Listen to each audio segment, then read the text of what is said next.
Donc sur le côté gauche du Merich 4, on a toutes les entrées MIDI. Donc entrée, sortie, MIDI through, donc pour connecter un clavier, donc un clavier sur le Merich et récupérer donc toutes les infos qui sortent du clavier.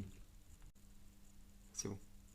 Donc sur le côté droit de la console, on va avoir la partie informatique, donc des entrées USB MIDI, une entrée PCIe et deux entrées USB qui vont servir d'une part à avoir ce qu'on veut transférer dans le Merich à partir d'une clé USB, donc ça peut être du MP3, ça peut être aussi du MIDI, hein, ce que j'ai fait, plus une MPEN. Donc la MPEN va nous permettre d'aller en Wi-Fi sur votre box et télécharger directement et complètement formaté au Merich les morceaux MIDI. Hein. Donc on n'a plus besoin de s'amuser au cas où, s'ils n'étaient pas parfaits, de les remixer. Ils sont formatés pour le Merich comme d'autres instruments, comme des claviers, quoi. Hein.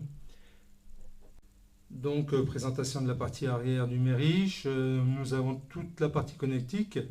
Donc une partie pour le déclencher avec une pédale de pied, une sortie clic pour avoir donc le départ des morceaux et l'isoler de la façade, l'avoir qu'en retour, une sortie vidéo, là je l'ai branché sur un vidéo proche, mais on peut aussi brancher sur des moniteurs pour pouvoir soit avoir les partitions sur les moniteurs, donc pour le bassiste, le clavier, le guitariste.